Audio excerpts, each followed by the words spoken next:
Good afternoon, dear Point friends, panelists, and everyone who is watching us live. Welcome to the new online format of the Point conference, at least until we can organize the real one in person. Unfortunately, as many other events and in the interest of everyone's safety, this year we will hang out and talk this way. However, we are planning a series of events, talks, topics, videos, and loads of other materials that would keep us all busy and engaged by the time we can meet again. And that time will come soon, I hope so. Also, I want to mention in regards to this theme that we will, through the topics of the month, talk about many themes like going online in Balkans, culture and technology, security and privacy, migrant crisis in the pandemic, and many other things. More about today's topic, first point talk, Balkan elections, and so many things you will hear from Darko Brkan. So Darko, please say hi to all of us. Hi everybody, I hope you can hear me and see me. I'm Darko Brkan from CAY Not, and it's a pleasure to welcome everybody to another edition of Point. I've been usually doing this from stage for the past 8 years or 9 years, actually, since in 2020 we didn't have the conference, but this time unfortunately it's happening behind the screen. But I'm sure that we will get out of this as soon as possible, and that we will be able to get you all to Sarajevo, Bosnia, as we have always done before. But in the meantime, we'll be kicking off these talks that we planned, and we'll be over the next couple of months definitely doing a lot of different events, different formats, interviews, online videos, reports, and stuff like that. So keep tuned for everything to come. And today, actually, we'll be talking about the elections in the region. Bosnia and Herzegovina has had elections in November, but we will not be speaking today about the Bosnian elections. We'll have a separate panel only on that. Today, we will be talking about the elections in the Southeast Europe region that have happened during the pandemic. We know that there's more upcoming elections in the region, and we will have a lot of things that will happen on the Point Talk platform that will cover all that. So, but for now, we want to kind of talk about the experiences of the elections that have happened in the region, especially with this kind of emphasis on the pandemic and how much the pandemic has affected all aspects of elections, everything from implementations to election results to pre-election campaign, how much the disinformation and this whole online life has affected the elections and similar. Also, we will definitely touch upon all the specific political and societal issues within specific countries. But first of all, we want to overall digest this issue of the elections within the pandemic. Having that in mind, I'm gonna quickly present you the people who will be talking to us, to Selma and me today. So for starters, we have Dr. Beata Martin-Rozumilovic. I hope I'm pronouncing it well, from our partner, International Foundation for Electoral Systems. So IFES is going to be our partner on this. Is actually our partner on this panel, and actually will help us from a more expert point of view, digest more into the elections. Then we have Sandra Benčić from Možemo platform in Croatia, and she is also an MP in the Croatian Parliament. Then we have Damian Mančevski from North Macedonia, as he calls himself, ex-politician. Then let's continue with North Macedonia. We have Filip Stojanovski from the Metamorphosis Foundation joining us, and they have been extensively working on disinformation during the pandemic, and especially impact of disinformation on the elections with the emphasis on the pandemic. Then we have two more of our partners, Milica Kovačević from Center for Democratic Transition, and also working for Otkrinkavanje.me, disinformation, the banking portal, and Pavle Dimitrijević from CRTA, from Belgrade, from Serbia, who will talk about the elections and the impact of the pandemic on the elections. So to start off, I will ask Dr. Martin-Rozumilovic to start off with a keynote, giving us some specific insights that IFES has on the elections in the region. Beata, please take the floor. Great, thank you very much. And I hope that you can hear me and I hope that everyone can see me. So, dobar dan, dame I gospodo, and miredita zonje zatarinje. I'd firstly like to really thank Zaštone for organizing such an interesting and thoughtful dialogue. And it's a real pleasure to join you today and to discuss with you IFES's role in elections during the pandemic, especially across the Balkan countries. Within a very short time period at the start of 2020, the COVID-19 pandemic swept across the globe and really presented a series of unique challenges to many aspects of public life, including that of democracy and good governance. These circumstances brought a number of issues to bear upon the holding of genuine elections in a way that sought to balance public health concerns with the democratic needs of countries. Election administrators had to develop safety measures and assess election day processes to make sure that voters, poll workers, and observers were protected and that the risk of exposure was limited. Since the outbreak of the COVID-19 pandemic, Serbia, Croatia, North Macedonia, Montenegro, and Bosnia and Herzegovina have all held elections, with Kosovo to follow next week and Albania in April. Each election has provided a number of lessons learned in the conduct of elections during a pandemic, from the adoption of risk-based analyses and development of mitigation guidelines to more proactive voter information, and sometimes providing alternative methods to cast ballots. So in particular countries, and I'll start with Serbia, many will know that the pandemic there began during the election campaign and prompted the halt of this campaign and the postponement of the elections. When the elections were rescheduled for June the 21st, there was only a window of roughly 1 month for the Republic Electoral Commission and for that government's crisis task force to determine safety measures for election day. With IFES assistance, RIK conducted a risk assessment to determine key recommendations, many of which were included in the crisis task force official election day instructions. Time constraints, however, remained a challenge to ensure that instructions reached citizens and that the information which was shared was accurate. And IFES worked with RIK to develop a quick and effective information campaign, including television and radio public service announcements, newspaper brochures, social media posts, and polling station posters in an effort to allow citizens to be better informed about the steps that they should take in order to be better protected during their expression of their fundamental right.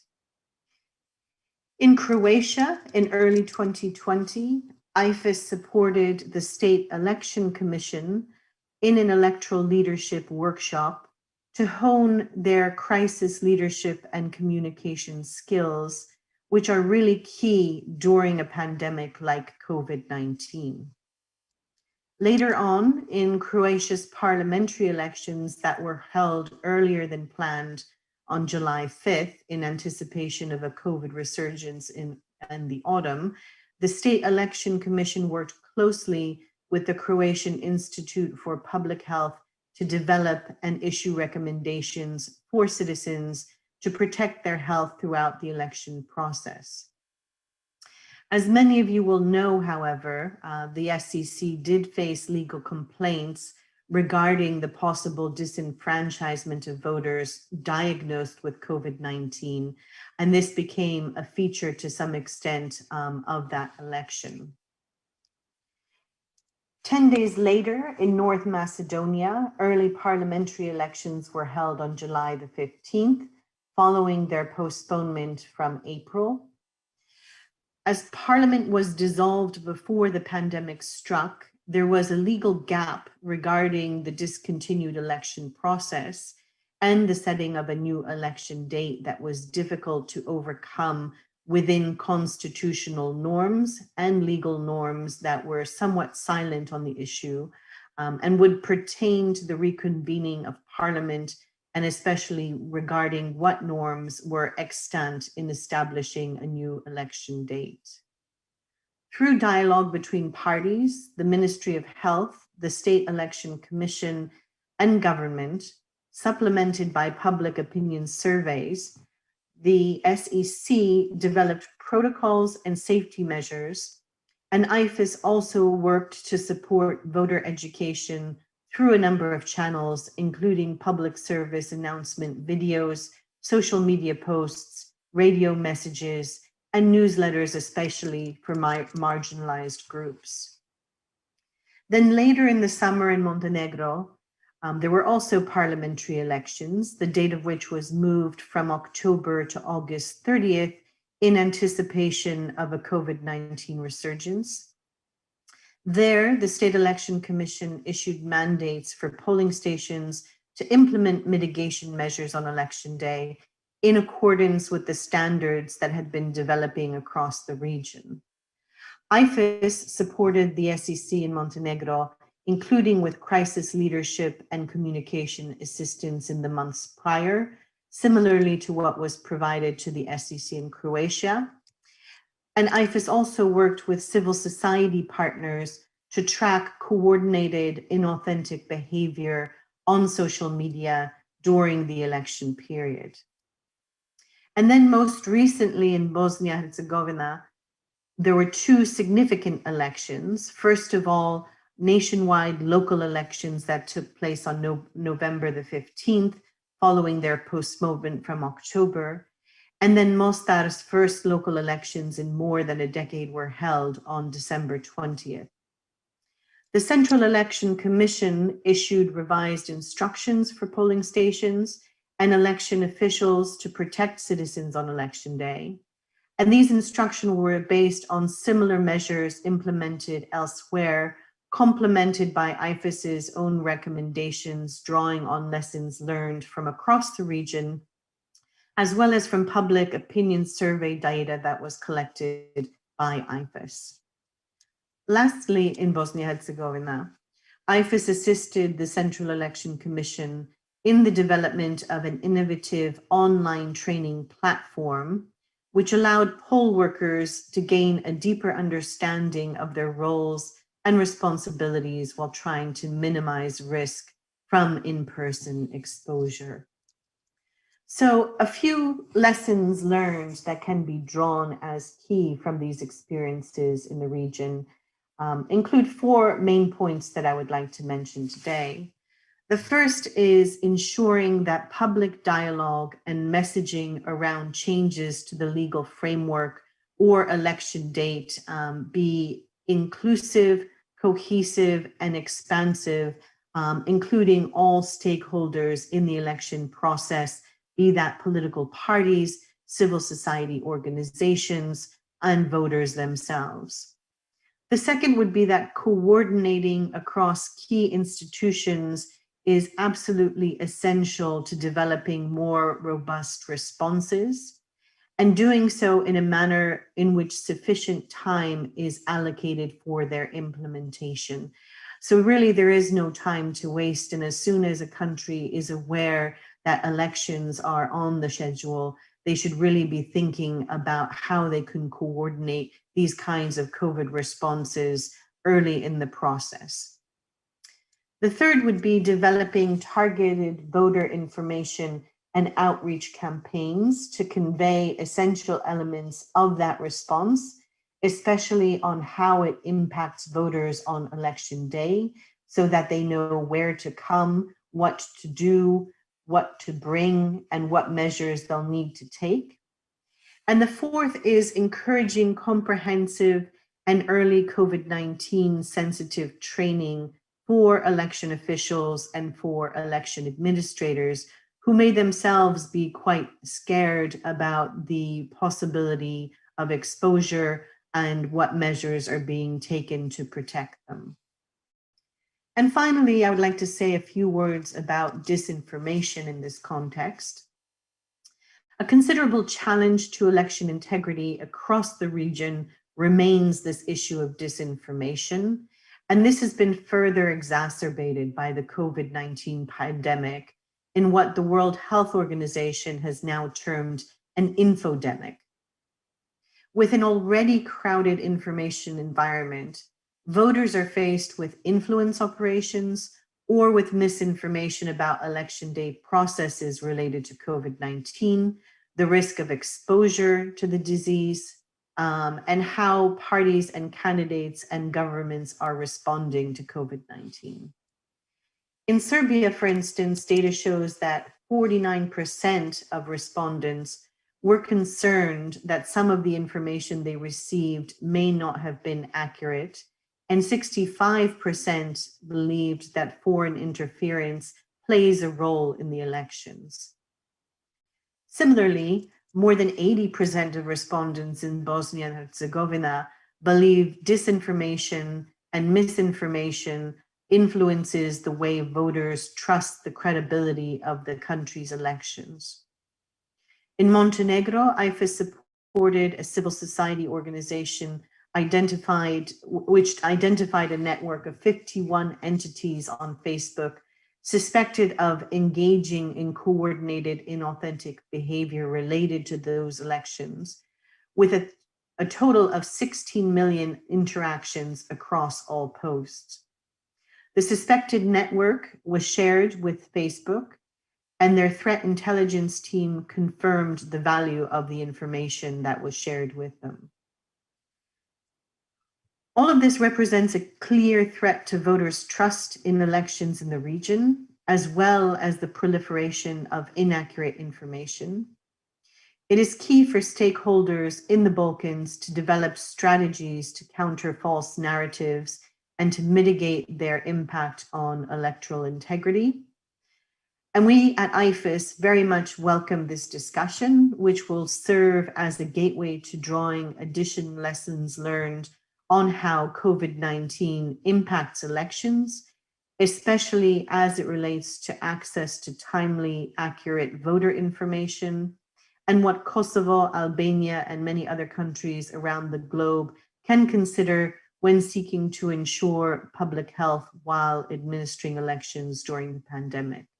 So once again, I would like to thank Zashtome for the very good cooperation for organizing this event, and I look forward to a robust discussion on this important question. Thank you very much for your attention. Thank you, Beata. And now we will hear more about North Macedonia and the elections there. So Damian, please tell us something about how did the pandemic affected the election in North Macedonia and election campaign?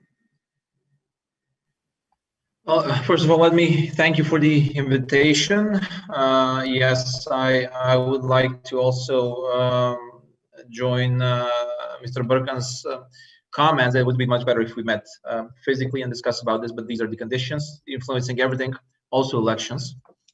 As he said, I'm a former politician because I left politics only a few months ago, but before that I used to be until August, Minister of Information Society Administration, and heavily involved in the organization of the elections here in North Macedonia. Plus, I was vice president of the ruling party and deputy chief of the HQ. So again, involved from the side of the campaign, and many years before that. Basically, what I have to say about the influence of the pandemic was that it did influence the way the elections were organized, especially the campaign was organized. But it did not much influence the turnout, for instance. Yes, the turnout was lower, but not significantly and good enough to give legitimacy of the elections. It was above 50%. We are used on a turnout around 60, let's say, in North Macedonia. This time was just above 50, but still significant turnout. So the biggest challenge was to, prior of the elections, to convince the citizens that there will be health standards implemented, they would feel safe enough to go out and vote and freely express their will. Now, how was that organized? There was significant campaign organized by the State Electoral Commission, which they had significant support for IFES, and I would like to thank IFES for all the support they're providing to the State Electoral Commission in North Macedonia throughout the years, but especially for the last elections. And it was very crucial to convince the citizens from an independent source of information that it's safe to go out and vote. But the biggest influence was to the campaign, to how the campaign was being conducted by the participants in the elections. And this is where I step in now as a participant in the election. Then I was also an elected MP these elections. So first of all, we were running the campaign in a way that we needed to limit physical contact as much as possible. So no big rallies that we're used on having here in Balkans were organized. We only organized small town hall meetings with no more than 50 up to 100 maybe participants, with health protocols, with distance, with masks and everything surrounding it. And we turned to, there was no door-to-door canvassing. And we turned much more, significantly more, to the digital platforms, to social media, to traditional media, to broadcast, to TV. It still plays the most significant role in elections in Balkans, I would say, unfortunately still, but this is the case. And we tried to, even with our behavior, to show the citizens that it is possible to have elections. It is possible to conduct them safely, as every other aspect of life needed to go on somehow with respect of health protocols. We had to make sure the citizens were feeling safe to go out and vote. And I think we succeeded in this. We have successfully organized elections and now fully functional and legitimate institutions, which, as previously mentioned, was a problem with us because the COVID pandemic caught us right in the middle of the electoral process. So the parliament was dissolved and we needed to delay the elections due to the health crisis. So there was this urgency to use the opportunity to organize elections as soon as possible, because the government that I was part of was actually functioning in a very, I would say, gray constitutional area, that we had to take over a lot of the competencies of the parliament while not really having a parliament to control the government. So, but it's good that it's behind us. And so this was, I think, the biggest influence, not that much to the electoral process itself. The elections, the voting was not much differently organized. So we had the same number. We increased very insignificantly the number of voting stations, but we implemented the health protocols. So mask on, disinfection of hands, distancing of 2 meters. The electoral boards were educated well enough so that they could restore the order and keep the order while people were voting. So everything went fine, and I think this was a good experience, not only from North Macedonia, but other countries also organized elections, that even in these conditions, if well organized, then elections could be held. Thank you, Damian. We had also local elections in November, but we will talk about more Bosnian elections in next point talk. I would like to ask you, is there any wind of change in North Macedonia? Well, no, we won again. I mean, we and the previous government and the party that I was part of. So the same. Whenever people ask me why did I leave, they think that I lost the elections, but no, I actually left politics while winning. Yes, a lot of change is happening daily, and it has to. Why? Because not only because of the health crisis, but in some areas, the health crisis, the pandemic has moved many of the social and political processes faster rather than they would move previously. So, for instance, and this was part of my portfolio for me, maybe that I'm preaching that story. Because of these health issues in the pandemic, the digitalization of the society has increased, has accelerated, not only in the public sector, but also in the private. Look at this meeting, how we're holding it. And many more things now became much more available rather than before.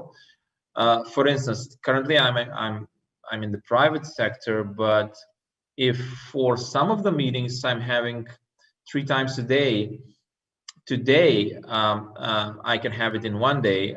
Previously, I would need like maybe 3 months to have all the people around the world gathered. It was not the habit. So many things were moved because of this.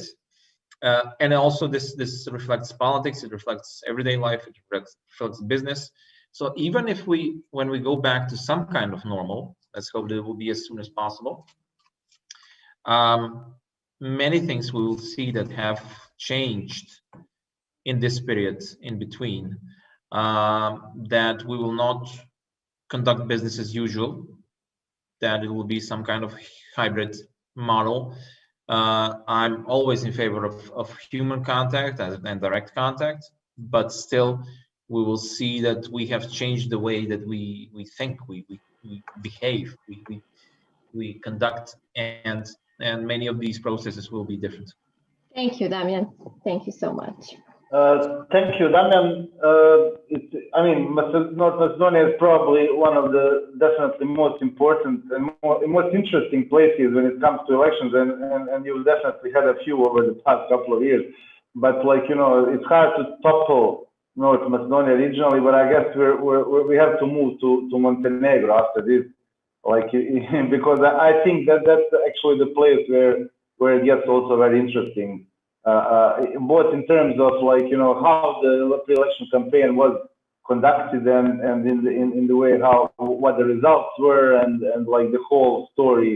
And it's been, to be honest, it's been hard finding who to get to speak on the panel in Montenegro, because you have to be very careful if you want only one person not to be on one side or the other or whatever. So we have Milica from Center for Democratic Transition. With us, they've been observing the elections. They've been very active in different political movements on the elections. And actually, I think that Milica also, from the other hand, can very well comment on the political reality in Macedonia. I guess there weren't too many town halls and small meetings in Montenegro during the pre-election campaign. I think it was a little bit bigger. So let's talk about these differences, and then let's talk about if you can reflect on the political reality, on the obvious change of government that happened and everything. So just an introductory words from you. Thank you, Darko. Thank you for the announcement. I hope I'll be able to provide answers, but situation is not completely clear yet. So big change happened. We had a storm of change, but not everything is settled down. And for some things, we still don't know what to expect, or we don't have some final conclusions. So we did observe elections. It's one of our core program, and entirety of the process from the procedure, campaign, media, political finance, and we had a different role through the team of Raskrinkavanje, which is dealing with disinformation. So obviously, in last year, COVID and elections were two big topics that the majority of our analysis actually focused on that. So what happened, I will try just to continue what Beata and Damian were saying. So we had elections on August 30th.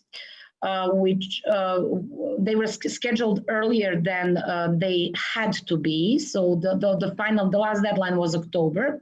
It was due to the expectations that autumn crisis, COVID crisis will be bigger, and also due to the fact that prior to calling the elections, some of you remember, Montenegro proudly declared itself corona-free destination. We had in May and June 40 days without a single COVID case, and new cases started to appear in second half of June. Elections were called on June 28th. So we were in better situation than North Macedonia or Croatia or Serbia because we already had some experiences, and there were experiences around the world like France and many other countries. IFES, for example, already started releasing brief papers explaining good practices, pointing to problems. We could learn from our neighbors with similar legal systems, with similar political traditions, but we didn't. So we waited as we normally do, our authorities. So we were equally unprepared, like we had to have it in March or April. Our problem was electoral legislation that requires 2/3 majority for any change. So we couldn't actually change the law. Parliament was still there, but it couldn't change the law because due to the complex political relations, it was impossible to achieve that kind of majority. On the other hand, Montenegro, unlike some other countries in the region, never introduced officially state of emergency. And I actually think it was good. We as civil society, as human rights activists, we didn't advocate for the introduction of the state of emergency because it means the biggest possible limitation of human rights, and actually where no laws are many more in place. But I have to say that introducing the state of emergency maybe will allow government to be more flexible with changing rules, like to organize voting in 2 or 3 days, like in some other countries, or to organize special polling stations. They couldn't do anything of that. So the elections had to be in 1 day and in polling stations that are defined by the law. So you can't organize special polling stations like in hospitals, in institutional quarantines. So just to remember that was a long time ago, but there was a time when the epidemic here was under control, and actually authorities were tracing contacts, so people were in quarantines or they were self-isolating in homes. So there were several hundred people in institutional quarantines. There were a couple of 3,000 or 4,000 of people who weren't proven as COVID positive, but were in contact and potentially ill and therefore in quarantines. What our authorities decided to do, they basically decided to stall and not to bring the rules until it's late. And we appealed many times and asked how these people will vote. Everyone has to have the right to vote. What they did, they waited until 20th of August or something, and that is when they brought, very late in the process, they brought the rules, and the rules were against the constitution because the rules were actually taking away suffrage from people who are either positive or are suspected to potentially be positive. And I have to say that civil society had strong reaction on that, and it was not popular reaction because of the fear, because of the pressure. Everyone thought that we are, just doing that to undermine the public health, to criticize the authorities. we were arguing that we will have to live after elections and that we will have to live in COVID for quite a long time, and that we can't allow that basic citizen rights are taken away just if you are positive, because all of us will eventually be in that situation. So us and one another NGOs, we went to the Constitutional Court, and court declared these decisions of State Election Commission unconstitutional, but it came like a couple of days before elections. So I'm not actually sure how many people were informed that they actually have the right to vote, that they have, if they demand to vote, no matter whether they are quarantined or in hospital, they can vote. Also, authorities released those who were self-isolating in homes. They were allowed to go to the polling station. So we managed to do something. We are not sure if everyone had used that right, everyone who wanted. And that's important from the point of view of human rights. But from the point of view of election observation and legitimacy of elections, the outcome was extremely high. So we had around 75%, which is 2 or 3% higher than previous parliamentary elections and almost 10% higher than, for example, 2012 parliamentary elections. It is one of the highest turnouts in Montenegrin history. Higher was 2006 referendum. So it was strong legitimacy. Everyone actually, well, many people voted. How was the campaign? So officially public gatherings were prohibited or limited. At one period of time, it was to only, I think, 20 participants. What happened is that then political parties didn't organize rallies or gatherings or anything. And that enabled so additionally supported what is already known as misuse of public offices when you have ministers and other state officials campaigning. So basically that was allowed. And if you watch the news on our public broadcaster, you could only see ministers opening this and that. And opposition was not visible on a public broadcaster. That is unfortunately and traditionally always aligning with the government and promoting the government. On the other hand, and I don't know how many people we have here that follow closely Montenegro, but we had very specific elections because the key topic of the one of the key topics, most important, was the law on freedom of religion. And actually Serbian Orthodox Church took important part and directly was involved in the elections. And they were organizing protest gatherings since December 2019.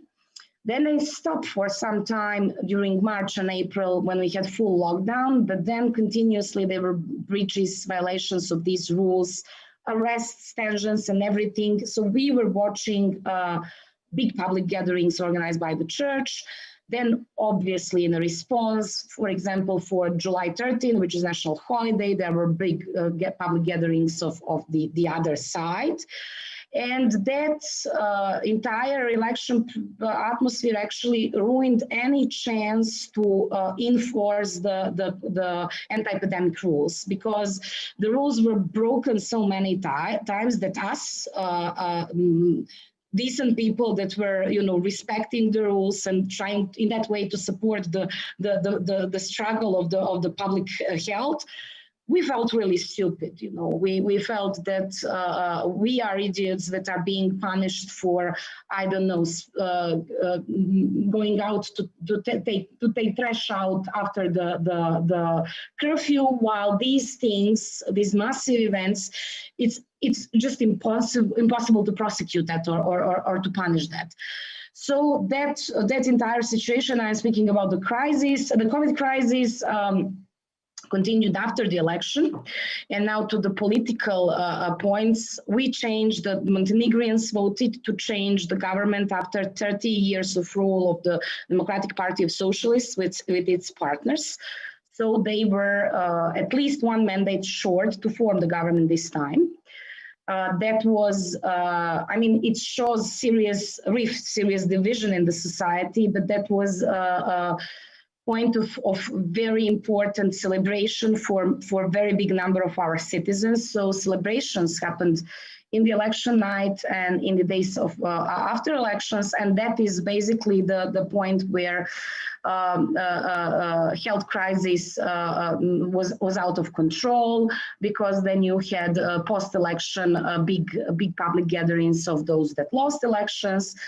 And then you have that event that probably everyone in the region and even around the globe saw, that mass on the funeral of highest Montenegro priest of the Serbian Orthodox Church in Montenegro. So we are now, I think, I haven't looked for in the last couple of days, but we are like second country in the world probably when you look at the number of infected per 100,000 of citizens. We also have increasing death rates, and we don't have a single dose of vaccine yet. Which for this new government makes another important challenge, because coming to power after 30 years of rule of such a strong, we had one dominant party system for such a long time, is difficult enough that you don't take that in a COVID crisis that severely hit the economy. We will have one of the biggest drops of GDP. Also, I think globally, definitely in this region. Tourism is our most important pillar of our economy, generated only 10% of income last year in comparison to the previous year. And in addition to that, who came in power is very heterogeneous coalition, consisting of three main blocks. Who are ideologically not just heterogeneous, they have completely opposing ideology. You have Democratic Front, which is ethno-nationalist, right-wing, pro-Russian, and then you have URA, which is green, liberal, pro-Western. You have government that looks like a technical government because it doesn't consist of politicians. It's kind of some experiment with experts that don't necessarily have strong enough political support, and that are being criticized equally or even more by their own MPs in the parliament. So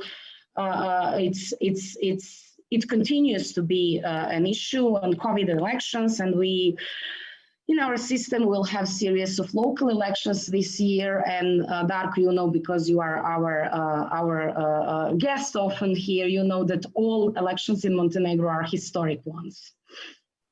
Yes, definitely. I think you actually changed the paradigm of elections in the pandemic, because you're always asking whether the pandemic influenced the elections, and I think Montenegro is the place where actually the elections influenced the pandemic mostly, because of the way they were conducted, and the results of the elections were actually that the pandemic kind of took over much bigger than it used to before the elections. If you just let me add one thing, I mean, on the election day, there were, of course, shortcomings, but basically there were lines, there were health measures. So I just want to emphasize this for those countries, maybe someone is listening who didn't have elections in pandemics. You can organize proper elections, and you don't necessarily end up in the burst of pandemics, but it's the things around the elections that affected this situation more than the very day of casting ballots. Well, from historical elections, we are moving to spectacular elections. Pavle Dimitrijevic from Serbia, please tell us something about more Serbian elections. Okay, thank you, Selma. It's good to be again a part of the Point Conference, even in this format. Well, I don't know what does it mean spectacular elections in terms of Serbia. I cannot say that there is something spectacular, but when we are talking about pandemic and elections, I can say that pandemic affected all aspects of an election process, from legal to practical issues regarding the organization of the election day. So from the legal perspective, As you probably know, we had termination of campaign after 2 weeks of duration because of the state of the emergency, and campaign continued after the state of emergency after almost 2 months of abortion. And also it's important to say that a new day for the E-Day was set up for June 21st. So campaign was completely different, and most of the political actors tried to explain their views and messages through the online channels. I must say that the ruling party, Srpska napredna stranka or SNS, for the first time in our modern political history, organized 2 online meetings. They used pink television, most prominent private. That was spectacular, Pavle. Yes. That was spectacular. Yes. Okay.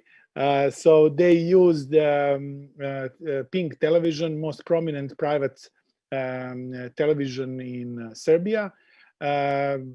President of the party came to the studio, and with huge screens, with enormous amount of attendees through Zoom webinar, and that was really spectacular.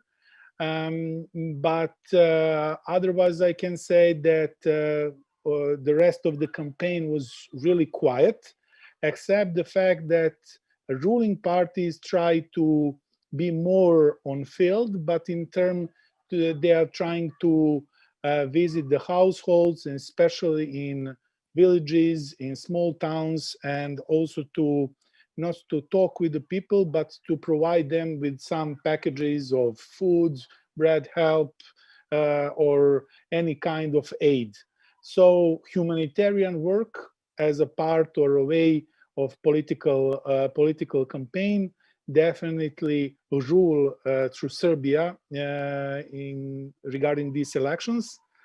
And when we are talking about legal aspects, I must say that during the election campaign, for the first time, rules are changed on a way that signature verification or signature collection was changed. It becomes easiest for the coalition and parties.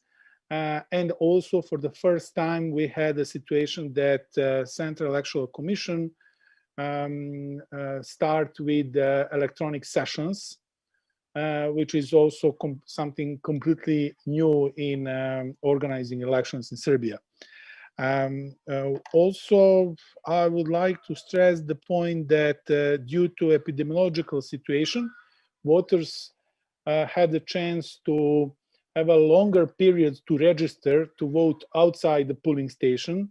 So the percentage of voters who demanded to vote from home was 3.3% of total number of voters, which is twice as much as the previous parliamentary elections in 2016. So that was one important change. And from perspective of communication with the voters, I must say that CRTA's observation mission concludes that all aspects of pandemic problems with the numbers and problems with or questions how the E-Day will be organized regarding the pandemic, regarding the all anti-COVID measures, Central Electoral Commission missed that point. So they stayed completely quiet during the election period, and Election Commission published rules and procedures regarding the preventional measures 4 days before E-Day. And there was no time to, from our point of view, there was no time to properly explain to the people what to expect when they come to the polling station. And that was one of the crucial things regarding the E-Day, I will say. So that was something most important regarding the elections in Serbia. and of course they were cases of manipulation with the facts, with the numbers, official statistic regarding the COVID. But during the pre-election campaign, nobody talks about that. After the elections, we, thanks to the investigative journalism, we know more about the fake numbers and statistical details. But during the elections, it was not under the scope of the public. Yeah, thank you. Thank you, Pavel. I'll have just a brief follow-up on that. Like, you know, so how did like the whole political movement around the boycott of elections and the protests after the elections and everything get into the picture in terms of also the pandemic and everything? So what's your take on that? Yeah, well, boycott campaign were present during the election campaign. There was present via online channels, social networks, without, of course, some specific meetings or big public events. But it's really hard to say how that affects the election day. For example, we know that 49% of voters votes actually on the election day. The lowest turnout, it was the lowest turnout in the parliamentary history in Serbia. But I must say that the really lowest turnout was in Belgrade. It was less than 40%. It was around 38.5. And if we are talking about influence of boycotts on the turnout, we can conclude that in Belgrade it makes sense, and it was the result, probably the result of the boycott campaign. After the election, we had really messy situation with the protests, with COVID-motivated protests, and part of the opposition tried also to use protests for their political points. But we have a lot of security problems during the protest, fights with the police officers and everything else, which is not directly connected with the election process, but it is connected with the disinformation, definitely, because too much manipulation with important information, too much different sounds, and too much also misuse of public interest regarding the political points in campaign confused people. So after these last elections, I can say that even less people in Serbia believes that political change or social change can come through the elections. Simply, people even less than before trust in the system, and I will say that's really bad, because our position as civil society activists, we are trying to reform the institution, not to ruin them. So the solution in this situation is not to go to the house, but to reform institution to become a part of really democratic society. Yeah. Thank you, Pavel. Well, we are one country left, like, you know, Croatia had elections, but unfortunately at the moment Sandra is still not here with us. She had a session of the parliament actually where she is one of the persons who proposed the law moved from the morning to the afternoon session, and we are expecting her any minute to join, but like, you know, until she joins, we'll just continue. If she doesn't join, we'll definitely do an online interview with her and like post it also on the Point website. But just like to for everybody to know that that's the reason why she's still not with us here.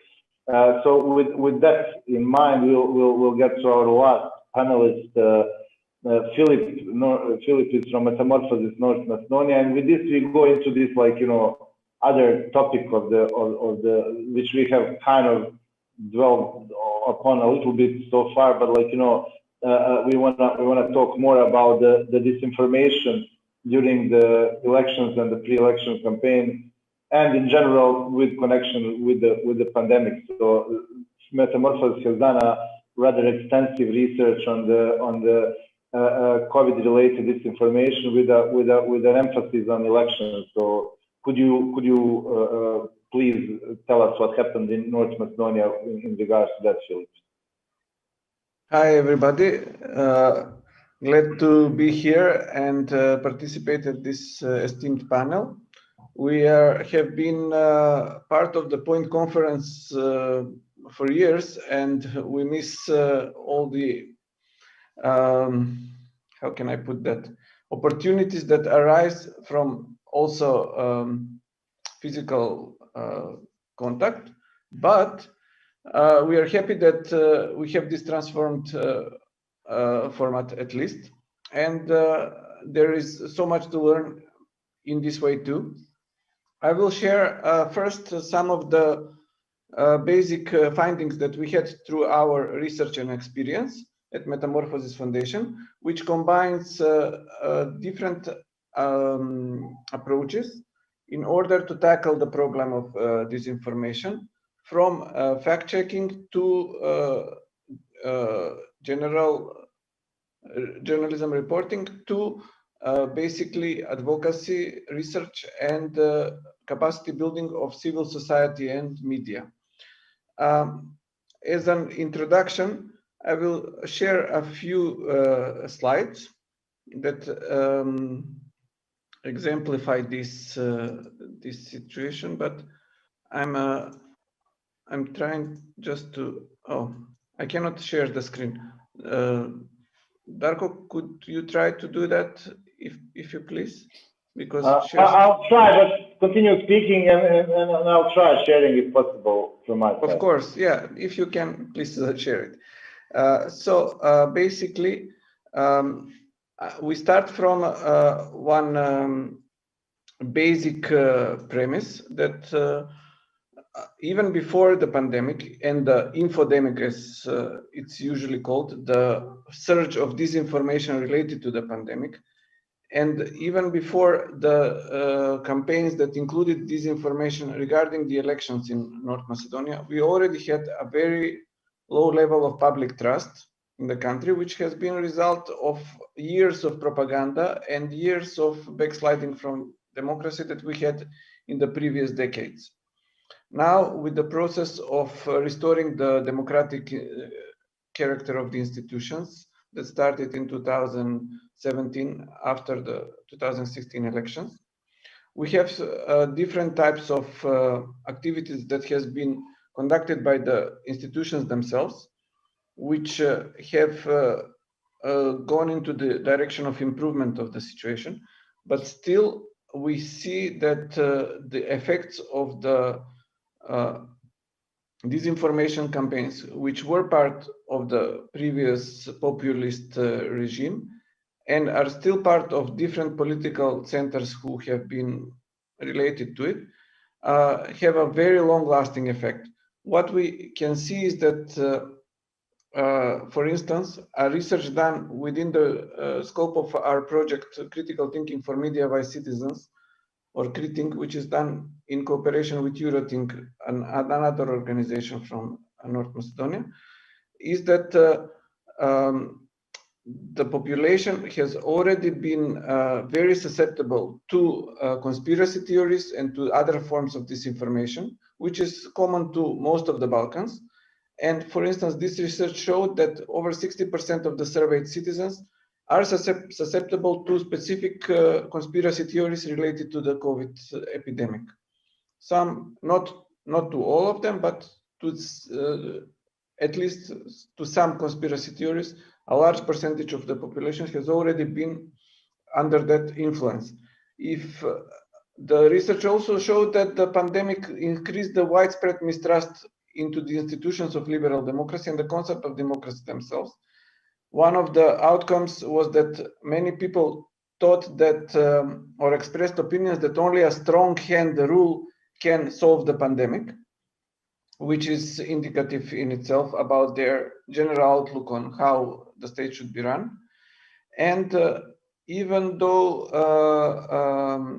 there was this level of mistrust is high, almost half of the citizens expressed opinion that they think that the government is hiding something, while 28% expressed explicit opinion that they think that the government is fully transparent. Over 65% of the surveyed people expressed approval of the government measures, while only 22% thought that they are too strict. So we didn't have complete dominance of these disinformation campaigns that tried to undermine the trust in the institutions. And then we come to the elections period. We did another study, Metamorphosis in cooperation and partnership with the Friedrich Neumann Foundation from Germany. And we examined the content of the over 483, almost 500 instances of disinformation, which have been treated through fact-checking articles or through debunking articles or counter-spin articles, which examine not only the facts, but the overall context and the spin that has been done. And this research actually indicated that the political bias has been the major factor in spreading disinformation. People spread the disinformation which they think is in line with their preconceived prejudice, biases, and so on, but especially in the sense of political bias. And in case of North Macedonia, let's say over 18% of the examined disinformation instances have been dealing with some sort of bias related to political party or overall ideology, which can be related to a political party. So for instance, this is type of disinformation saying that the leftists are doing this, which is directly related to one option, or the right wing is doing that, which is directly related to another option, concrete political parties. And related to the intersection of disinformation about COVID-19 and the elections, the key types of, or the most common disinformation types were 5. These were the political manipulations related to the date of the elections, because the date of the elections was moved from April to July, but it didn't go smoothly. There were negotiations, there were speculations, there was a process that was fertile ground for various types of disinformation about the date and the overall conduct of the elections under the pandemic. Then there was incitement of distrust through disinformation, which claimed that the institutions intend to sacrifice citizens. So there was spreading of fear and panic about the elections, which didn't affect the participation of citizens. Just to let you know that we are watching now from our side. We are playing the slide, so you just know that there. Thank you, Darko. I can see it. If you can go to the next slide, please. Yes, this is the level of already existing distrust, which increased during the pandemic. And could you just show the last slide, please? The one with the truth meter. Yes.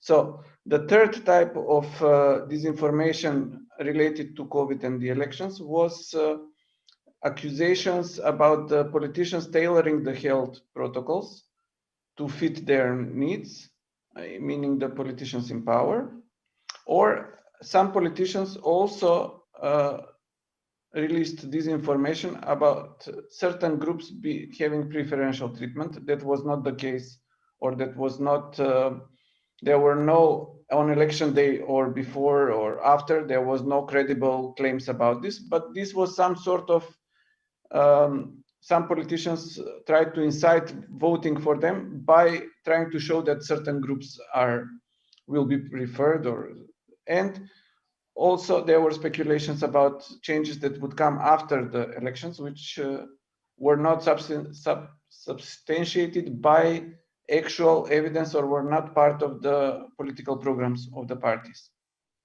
It is very important to say that the pandemic and the related disinformation activities or presence of increased amount of disinformation really increased the tension during the elections. But fortunately, it was a bubble that, I mean, a balloon that didn't burst violently. So it was, even though to many levels, the disinformation was really instrumental in creating unrest or mistrust, which are related, and raising the tensions, we would say, at the political level and also at interethnic level, and also at the level of some sort of concern about public health and individual health. Thank you. That would be my intro, and I would be happy to participate in discussions with in particular questions.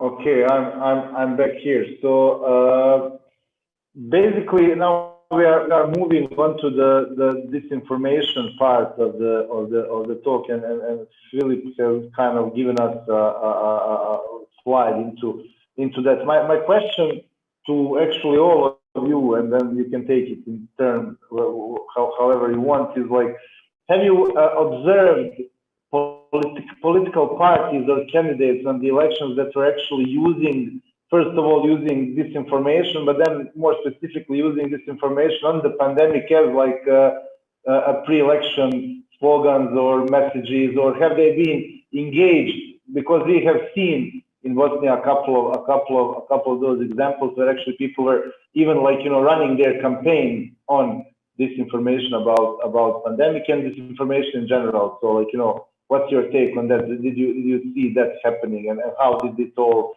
interfere in the messaging within the campaign? I mean, I can call you out, but like whoever wants to answer start.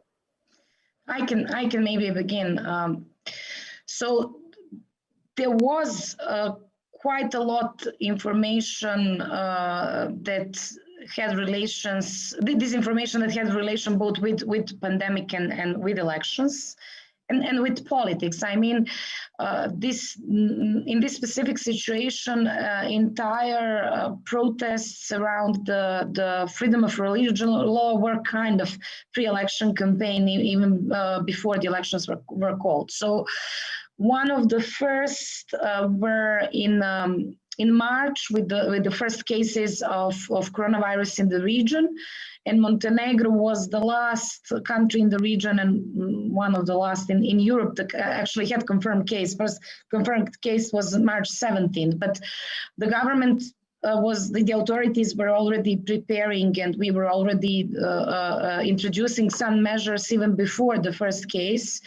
And then there was a lockdown, and it ended the church protests. Serbian Orthodox Church protests. So one of the disinformation narrative was basically that everything is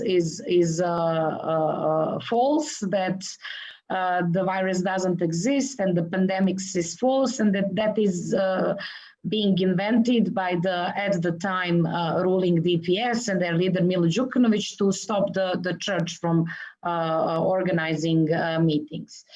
Then, because it was a big issue, politically big issue, not only in terms of religious rights, but the prohibition of gatherings in the churches. And there was a lot of disinformation, like we had statements that church bells can cure COVID, or that the church rituals where, you know, using the same spoon are somehow divinely protected by for spreading virus. Then when the election day was approaching, Montenegro was starting opening borders that were previously closed for a long time. So there was a bunch of disinformation that actually borders are open in order to import voters that don't have a right to vote in Montenegro. And it was meant to increase tensions and to increase ethnic tensions, because there was targeting that border with Serbia is opening in Rožes, or that citizens of Novi Pazar and Tutin can come to vote in Montenegro. They are, for those that don't know, they are Bosniaks, and there is, you know, explicit intention of increasing inter-ethnic tensions around that.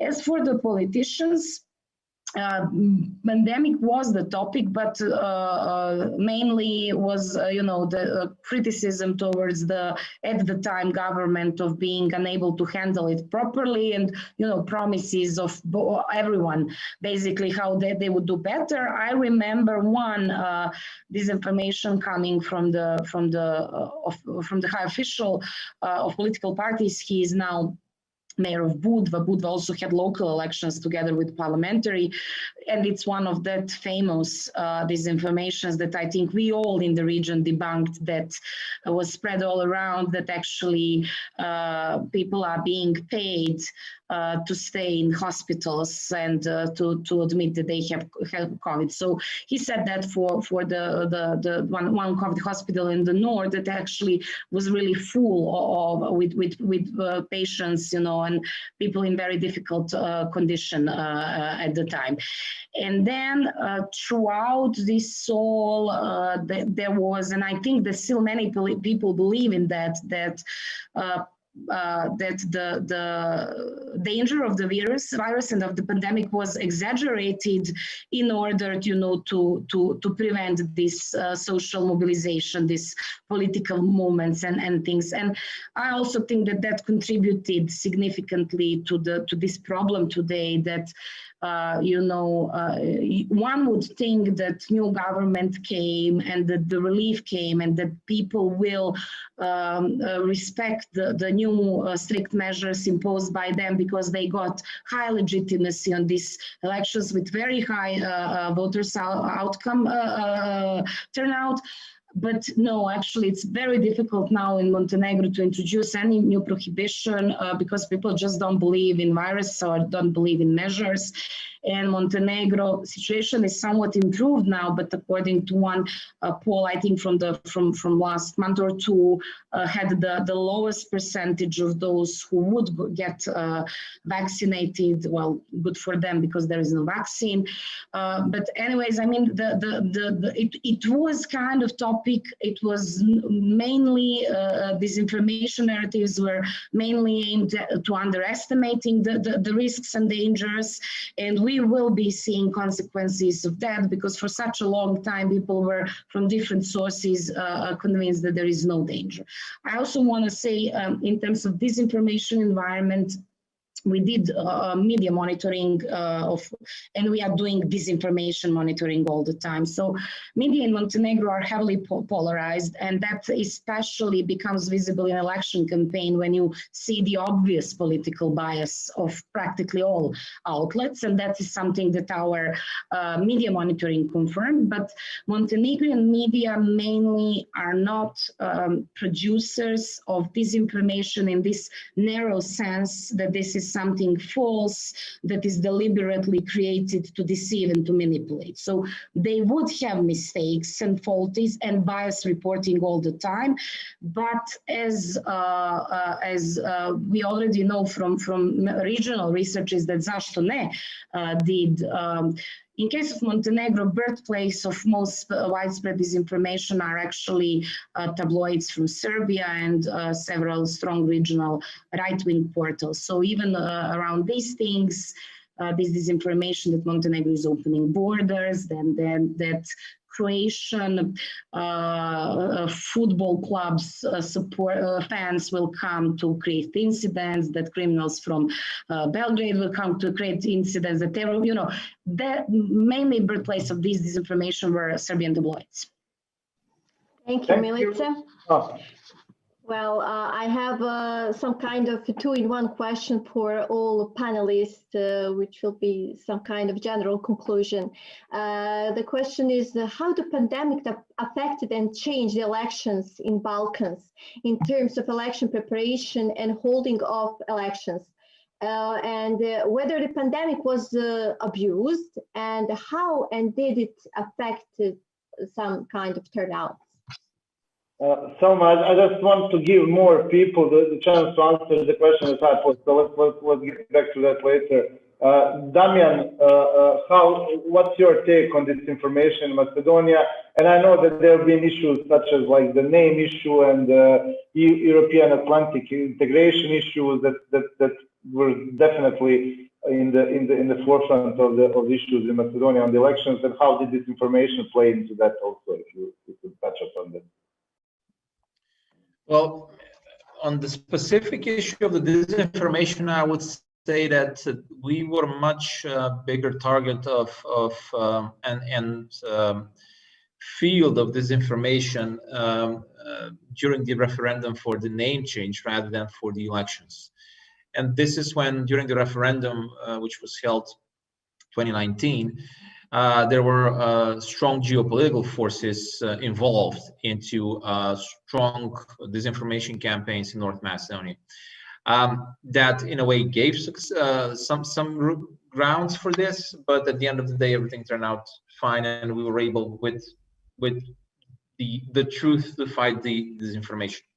During the electoral campaign, there was, but in a lower level, because it was more or less of a just domestic issue. The referendum was more geostrategical with the involvement of the global players.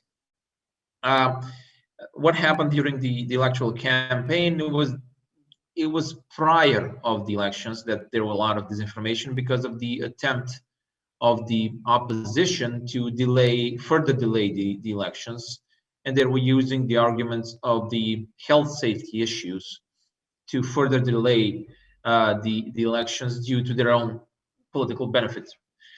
After the opposition agreed for a date of elections, all of a sudden this was no longer an issue. There were no problems from the health-related issues, and the campaign went without, let's say, the weight of some kind of a doubt from the main political players, at least, regarding the health and safety issues. There were some smaller groups close maybe to the extreme nationalistic forces, again, a bit more on the fringes of the political landscape, that were trying to use the pandemic to discourage people to go out and vote. But again, going back, once there was an agreed date to hold the elections, accepted by all major political forces, especially by the opposition, all of a sudden this question disappeared. Nobody was all of a sudden concerned about this. And the reality showed that this is the case, because not only in North Macedonia, but everywhere else in the world, we are witnessing the situation where after elections, we are not seeing spiked numbers of people being infected 14 days and within 14 days after the elections of new COVID cases, which would be out of the ordinary. So this is a very clear example that elections can be organized safely in these pandemic conditions, and that people, again, there has to be protocols, there has to be policies, there has to be measures, there has to be strong campaigns for building the confidence of the citizens to go out and vote. But if all this is in place, not only us, many other countries have shown that elections are okay to be organized in these conditions. The disinformation, not only on this topic, on this subject, but all of them. We have a motto even here to say that the biggest the best mechanism to fight disinformation is the truth. There is no tool, there is no digital tool, there is no software. I sincerely endorse fact checking, but this is reactive, it's not preemptive.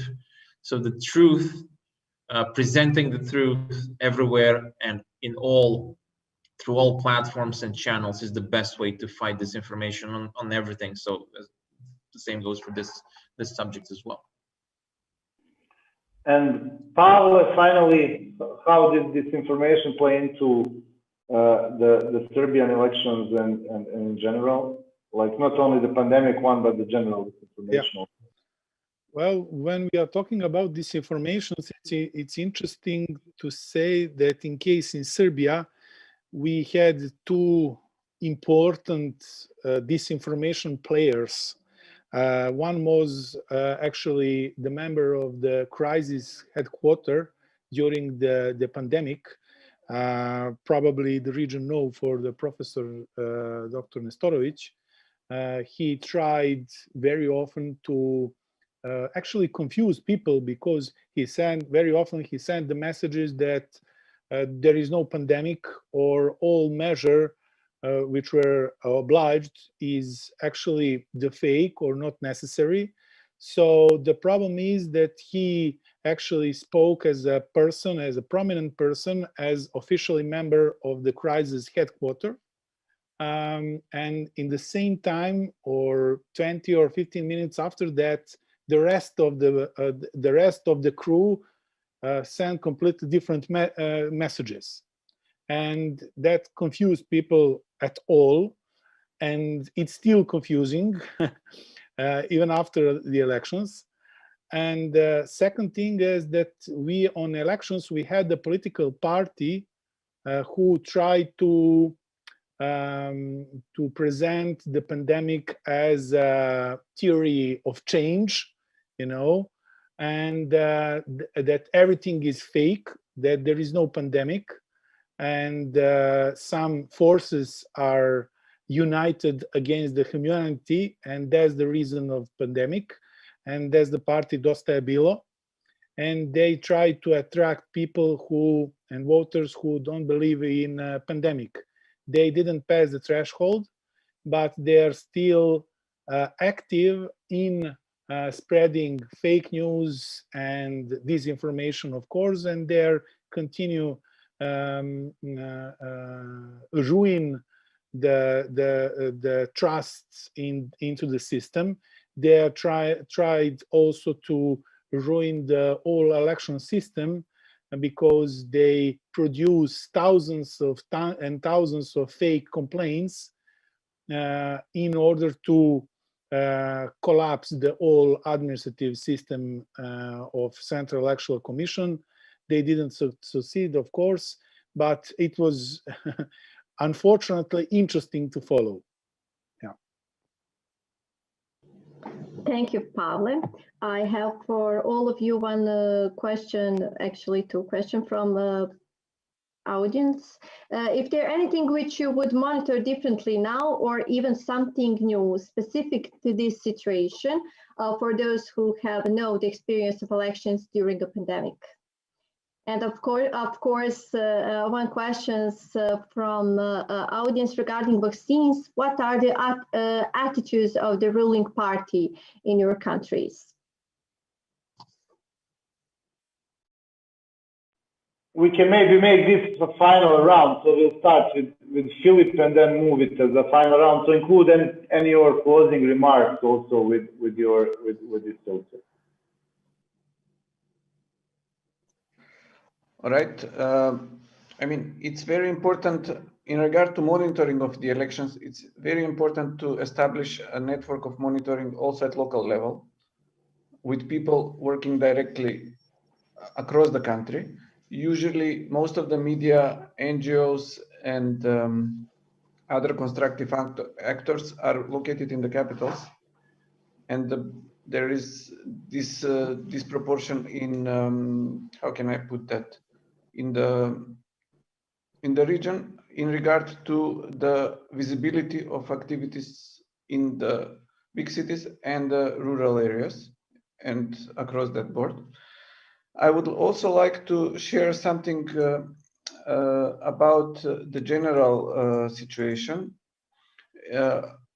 Metamorphosis has, as a result of our studies, have proposed that in the past we were part of NGO coalitions that in a way incited political parties before the elections to sign declarations for fair, free and democratic elections. Some of the parties did not respect these declarations, but they would take a commitment which would be used for advocacy and for activities subsequently by the civil sector, by the media. And it would be very good as our idea to engage the parties in the fight against disinformation, both related to the elections, but also in general, because it is important for the parties to acknowledge the problem of disinformation as such, and to take more active role. We agree with Mr. Manchevsky, who said that the transparency of the institutions is and openness is the basic prerequisite, but and should be advanced as much as possible. But also the situation with disinformation is so dire that it requires active measures about the disinformation. And most of the actors in our society have not taken such activities, except for the civil sector and to a very small degree the media and some political actors. So the academia is completely absent or almost completely absent, and other political actors such as the parties need to take more active role in this, starting from basically identifying disinformation which affect the public interest, even when they come from their own sources, and creating a culture in which the debunking is not only part of issuing denials of opponents' claims, but to start working on joint effort to counter the disinformation about the pandemic, and to incite their followers to join the fight as citizens, because this whole situation, in the situation of the pandemic, is very damaging. The undermining of trust against the health institutions has started with the anti-vaxxer movement even in the past. Many populist politicians, not officially political parties, have at one point or another tried to, in a way, exploit the anti-vaccine sentiments, but part of their target audiences, so people who are susceptible to different types of propaganda which is related to anti-vaccine. And this has been upgraded during the pandemic. So another aspect is that many political parties support unprofessional media, and this has also been a major factor in the fight against the infodemic, because even though some of the media were not openly advocating certain, how can I say, not certain positions like that are open conspiracy theories, there has been a lot of media activity that has been part of that whole spectrum and inciting the mistrust of the citizens. So basically, I think this could be my also closing remark, that during a pandemic, and especially in regard to these fundamental democratic processes like the elections, but many others, it's really important to acknowledge the problem of disinformation as a danger to democracy and to society and to health, and to tackle it across the society. Or if some of the political actors have not been willing to take part in this process, similar like to hate speech and other harmful activities done through the media and social networks, they have to be also called out, and that should be also part of the discussion at a more widespread level.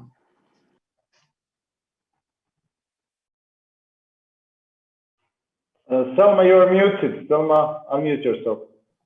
Thank you, Philip. Pavle, please speak up. Yeah, thank you. Well, there were questions regarding the vaccines and ruling parties. Well, I must say that on the example of vaccines, we can see in Serbia how there is no border anymore between state and political party. So ruling party grab all success, all applause for vaccines, for any kind of all types of results of the health system, actually.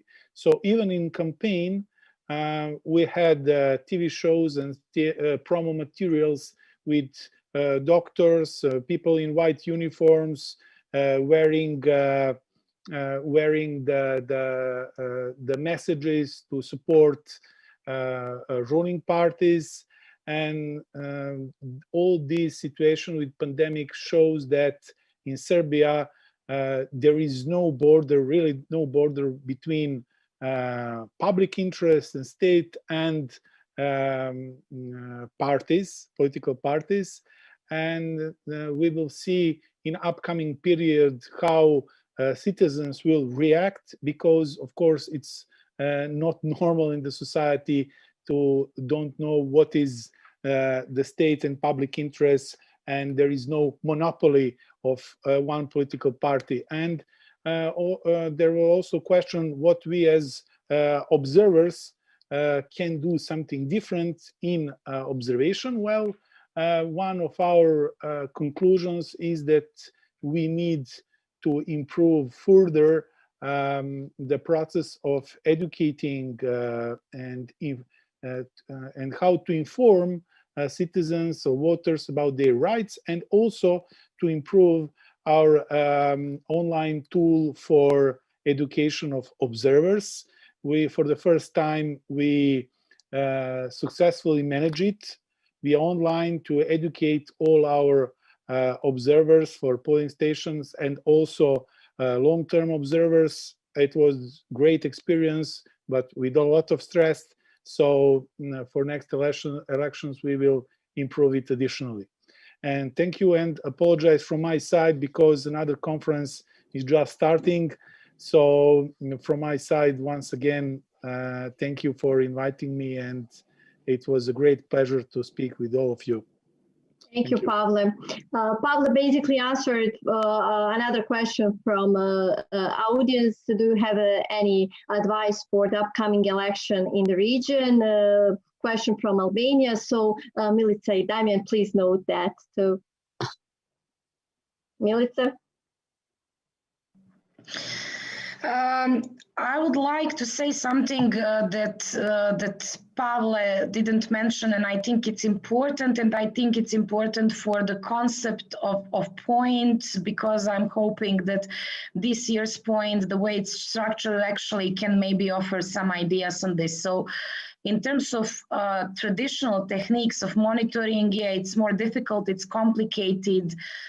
You have to impose also the new organizational rules to meet the anti-pandemic measures. You need more people, everything is more complicated, you need to use online tools.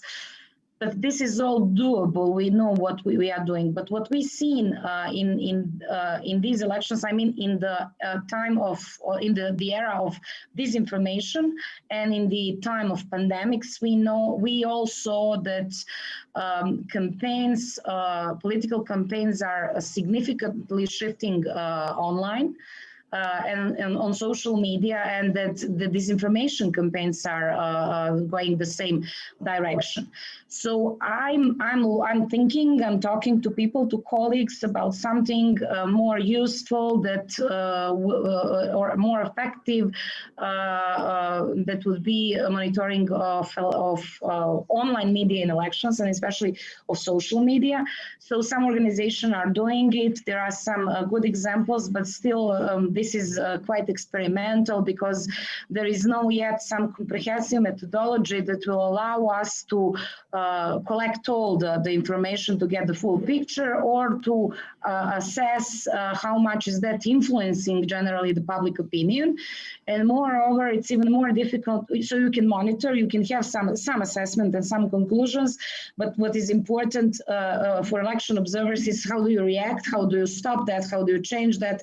The problem with this is there is no address for that. So this area in not just in our region but worldwide remains underregulated. It's a space where everyone is hesitant to go because of the protection of the freedom of speech, of freedom of internet. So there is no authority, there is no regulation. Also, our countries in this region are not part of this big codes of conduct with the tech giants, so we hardly can influence or provoke any official reaction from the big social networks. From, I don't know, even if you discover something, I'm doubting that you can get the prompt reaction of, you know, Facebook or Twitter or whatever in stopping that. So I know that you will also have panels on elections in developed democracies, and they are facing similar problems. And for me, it will be useful to listen to that and hopefully to hear from them how the election observation is more effective when it comes to observation of what's going on in online space. Because as we see it, we will stay in this online mode for quite a while, and it will definitely also change our habits. So maybe even if one day we stop this pandemic, the elections will never go back to the same old practices of big rallies, you know, in halls and streets. So I think that focus of election monitoring communities should be on development of tools and methodologies to have a better oversight of what's going on online, but also in looking for lines and paths on how to intervene and how to actually where to go and complain to stop this identifying malign behaviors.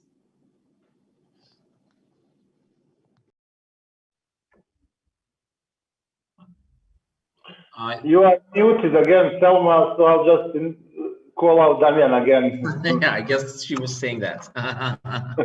I cannot read lips, but I guess that was it. I like to keep things simple and simpler, maybe. So in regards of how to communicate with people to fight disinformation regarding the health situation, but still for them to motivate them to participate in democracy, it's very simple message saying that, yes, everybody wants to go back to work, they want to go to shopping, they want to go to restaurants and bars. On the same level, it is as much as safe to go out and vote. So this is the way how we should fight disinformation when fighting people who are discouraging people to go out and vote.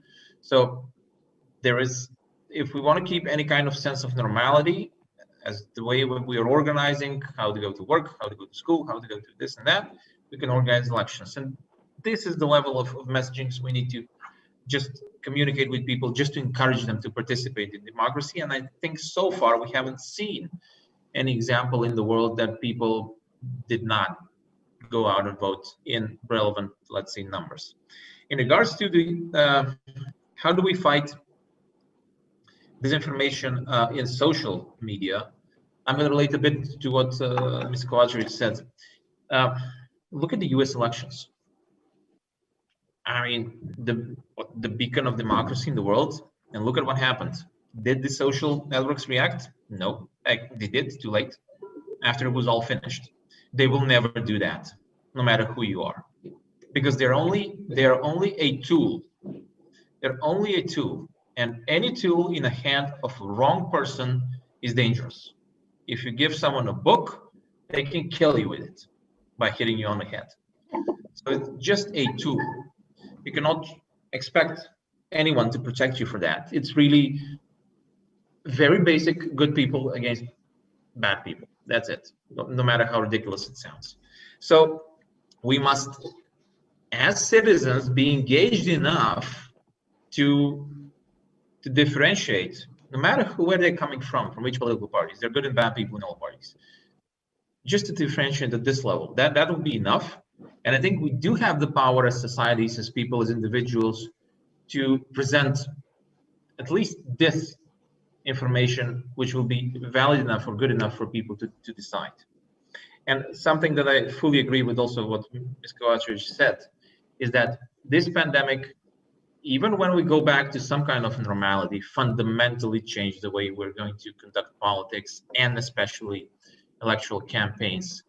Not only because we've seen different, but it's also, societies have changed, people have changed. If it was mandatory to go canvassing, I was very much organizing these door-to-door activities for 2 decades here. Now I don't think that they're working as much as they did, especially in urban areas. Yes, in rural, maybe this is still the case, but also from financial point of view, I mean, not only that is from health-wise safer not to have big rallies, but it's significantly cheaper. Political parties used to spend lots of money on these big rallies just to show muscles. And it's nothing more just to show muscles. In these big rallies, only hardcore party supporters were coming and nobody else. You don't gain any voters with big rallies. You're only doing it to show off and nothing else. And finally, and this was an internal debate within even my political party when I was even ahead of electoral campaigns, whether do we do them or not? And we never had the courage to decide not to do them. There were always people from within who would say, no, this is very important. We need to show how strong we are, blah, blah, blah. These elections show that it really does not matter. And this is a very good lesson to be learned by every political stakeholder, even the ones, and I've seen them in the countries in the region who did do big rallies. I'm very glad to send them the message that they don't have to do it because they don't reflect in any number of votes. And second, they save money. It's cheaper. So very important for whoever organizes campaigns. This is the second part. So in all the negative aspects coming out of the pandemic, and there is a lot of, I think, also positive things that we've learned to repeat again, to use again, even when life hopefully goes back to normal as soon as possible.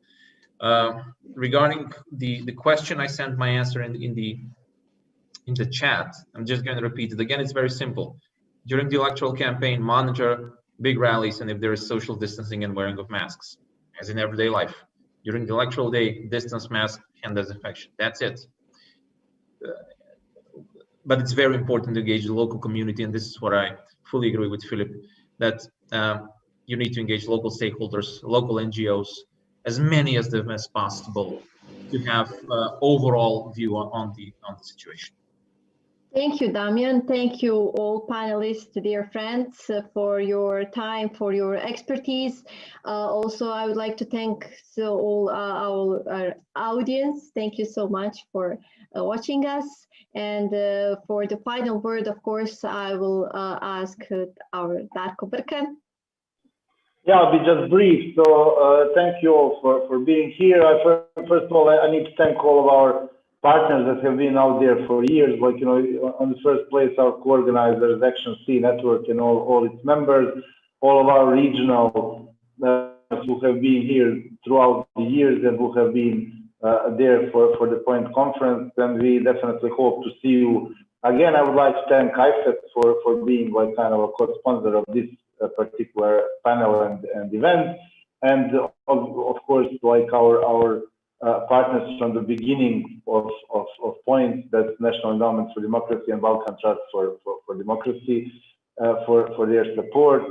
And basically, thank you all the panelists. This has been definitely a good choice for the first panel of Point this year, and I think it was extremely interesting, and more definitely, for sure, the best online panel I have ever moderated, and definitely in the top Point panels that we ever had. So thank you, and keep watching us on the Point conference. There's plenty more to come. Thank you. Bye bye.